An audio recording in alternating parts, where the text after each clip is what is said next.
여러분, 아베가 국제적으로 망신을 당하고 있습니다. 페페TV야, 하루 이틀 일이냐? 왜 이렇게 호들갑이야? 네, 맞습니다. 하루 이틀 일이 아니기는 합니다.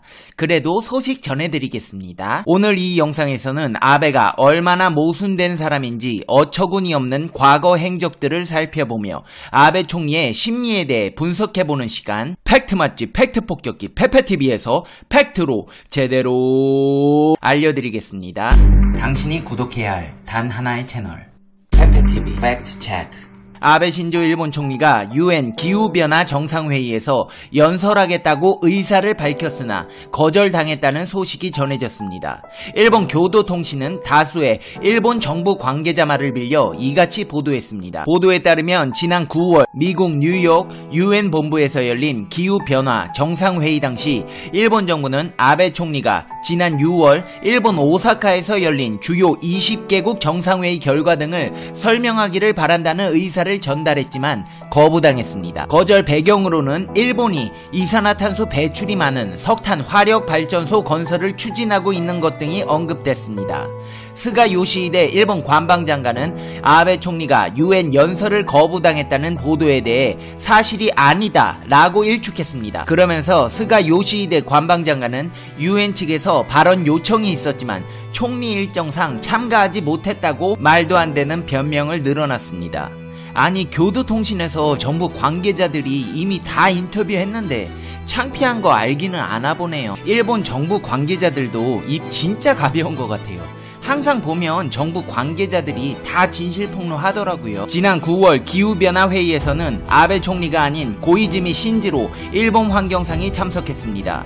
고이즈미 환경상은 당시 기후변화와 같은 거대 담론의 문제를 제기하려면 재미있고 섹시하게 대응해야 한다고 발언해 중요한 문제를 장난스럽게 다룬다는 비판을 받아왔습니다. 여러분, 방사능이 이렇게 몸에 안 좋은 겁니다.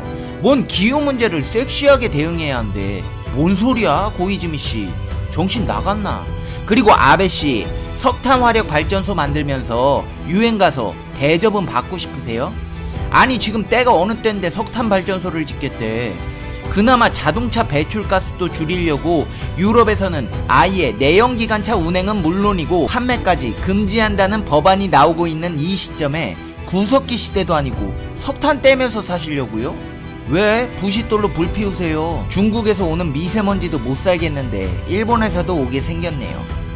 진짜 가지가지 한다, 아베 이 양반. 아베는 진짜 보면 볼수록 이해할 수 없는 캐릭터입니다. 이 양반이 얼마나 생각이 없는 사람인지 증명하는 사건은 전에도 있었습니다. 2013년 4월에 아베 신조 일본 총리가 침략의 정의는 확실치 않다는 망언으로 공분을 산 적이 있습니다. 당시에 강조하던 독도 영유권 주장과 일본 정치인들의 잇따른 야스쿠니 신사 참배로 경색된 얼음물을 끼얹는 사건이었는데요. 당시 정부와 정치권, 네티즌을 막론하고 아베 총리에 대한 비판을 쏟아냈습니다. 어쩌면 이때부터 일본과의 외교적 냉각기는 불가피한 것이었을지도 모릅니다. 아베 총리는 참의원 예산위원회에서 이른바 무라야마 다마와 관련 침략에 대한 정의는 학계에서도 국제적으로도 확실하지 않다며 국가 간의 관계에서 어느 쪽에서 보느냐에 따라 다르다고 밝혔습니다. 무라야마 다마는 지난 1995년 8월 15일 무라야마 도미이치 당시 일본 총리가 발표한 담화를 의미합니다.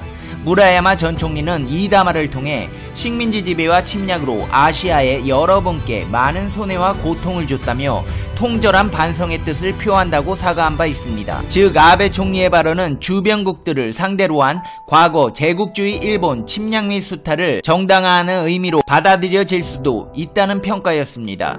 주변국들의 분노를 살 수밖에 없는 대목이기도 합니다. 당시 우리 정치권에서는 일본 아베 정권과 정치권이 과거 제국주의적 망상에 사로잡힌 일본의 침략 전쟁으로 형언하기 어려운 고통을 겪은 대한민국과 이웃나라들을 분노케 하는 망동을 잇따라 저지르고 있다고 지적했습니다. 또한 일제의 침략에 대한 반성과 사죄를 담은 무라야마 다마를 계승하지 않겠다고 했던 아베 총리가 이제 일제의 잘못을 미화하고 일본의 평화헌법을 휴지 조각으로 만들기 위해 노골적인 역사 왜곡을 시도하고 있는 것이라며 아베 총리와 그를 추종하는 내각의 삐뚤어진 역사인식과 망동을 강력하게 규탄한다는 입장을 발표했었습니다. 아베의 망언은 이뿐만이 아니었습니다. 아베는 이렇게 망언을 하고 2013년 11월에는 한국을 어리석은 국가라고 비판했다는 일본의 최대 주간지 슈칸분슌의 보도가 큰 파문을 일으켰습니다. 당시 슈칸분슌은 특집 기사를 내며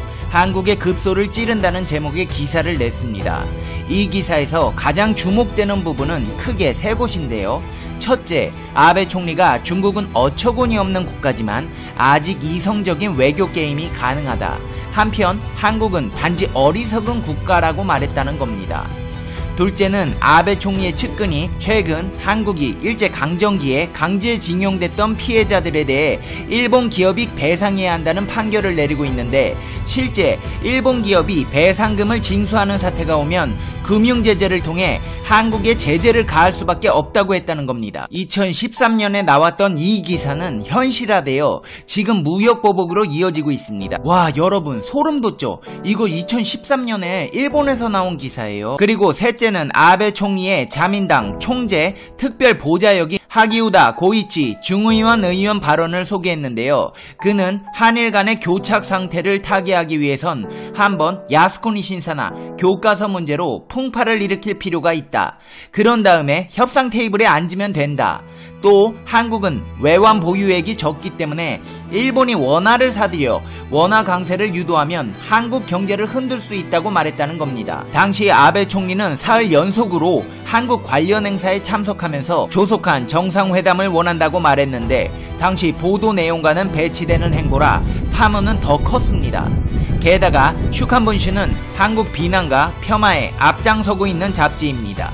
발행 부수가 주간지 중에 가장 많다고 하지만 우익 선동에 능한 잡지로 소문이 나 있습니다.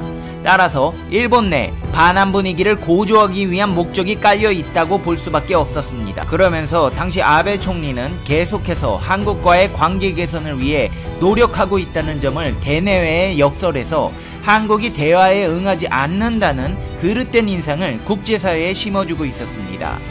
아베는 당시 이 기사들은 사실이 아니라고 모두 부정했지만 지금 이 기사들은 모두 사실이 되어 있습니다. 한마디로 모든 게 아베의 예정된 수순대로 가고 있다는 겁니다. 이렇게 한국은 어리석다. 한국에 사과한 거 다시 한번 생각해봐야 한다. 아주 한국 사람들 속 뒤집어 놓던 아베. 이 양반의 어이없는 행보는 계속됩니다. 2017년 10월 일본 중의원 선거 공식 선거 유세 마지막 날 선거 유세를 끝내고 아베 신조 총리가 향한 곳은 다름 아닌 한국식 불고기집이었습니다. 니혼 게이자이 신문에 따르면 이날 밤 아베 총리는 도쿄 도심 아키하바라에서 마지막 연설을 하고 아베가 향한 곳은 시부야구의 단골 불고기집인 가레야로 향했습니다. 가레야 식당명은 코리아를 발음대로 한자로 기재한 것입니다.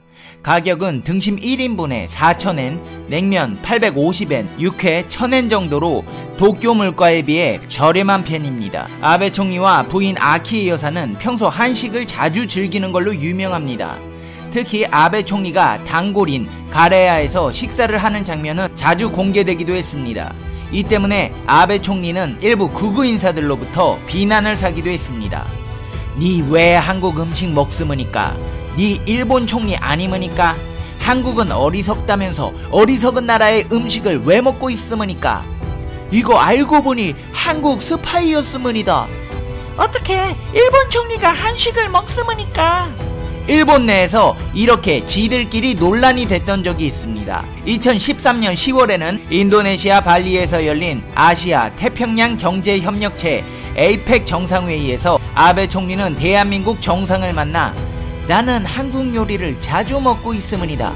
한국 음식이노 너무 맛있으므니다. 라고 인사말을 건넸고 2013년 9월 말에는 도쿄에서 열린 한일축제 한마당에 부인 아키 여사가 참석한 것도 화제가 되었습니다. 이렇게 아베는 일반인의 상식으로는 이해할 수 없는 한국에 대한 일방적인 밀당이 이어지고 있습니다. 이제 페페TV의 결론 듣겠습니다. Conclusion. 페페TV. 일본이 사과했으니까 그만하자는 분들도 계시잖아요. 저는 하토야마 유키오 전 총리가 한국에 와서 무릎 꿇고 사죄한 이 모습이 거짓이라고 생각하지 않습니다. 진심 어린 사과였다고 생각합니다. 하지만 후임 총리가 그 사과는 모두 무효임은이다. 한국이 너무 어리석은 국가임은이다. 이렇게 하면 그 사과는 모두 무효가 돼버립니다. 앞서 말씀드린 2013년 슈칸분슌 기사에서 알 수 있듯이 아베는 한국을 업신이 여기고 있습니다. 이 기사들은 2019년 이미 모두 현실화되었습니다. 아니 이거는 뭐야 대체. 초등학교 때 어린애들이 좋아하는 이성 친구 있으면 괜히 못살게 굴고 그런 경우 있잖아요. 그런 건가? 진짜 아베는 연구 대상입니다. 제가 나름대로 아베의 심리 분석을 위해 여러 가지 자료나 영상을 봤음에도 불구하고 아베 총리는 당최 이 세상 상식이 아닙니다. 국제회의에서 자유무역의 중요성을 강조해놓고 수출 규제하고 방사능 유출시켜놓고 안전하다고 하고 여러분은 혹시 아베가 이러는 이유에 대해 아시나요? 페페TV는 여러분의 생각이 궁금합니다. 댓글로 여러분의 생각을 남겨주세요. 여러분 크리스마스가 얼마 안 남았습니다. 늘 그래왔듯이 특별한 계획도 없고 그냥 집에서 쉬는 날이긴 한데 성탄은 그래도 뭐랄까 약간 설레이는 마음이 있는 것 같아요. 여러분은 크리스마스에 뭐 하실 거예요? 무엇을 하시든 항상 집안에 평안이 가득하시고 행복하시고 즐거운 날들이 되시길 페페TV가 응원하겠습니다. 날 추우니까 따뜻하게 입고 다니시고요. 그래도 유니클로 히트텍은 입지 마세요. 그럼 다음 영상에서 봬요. 안녕.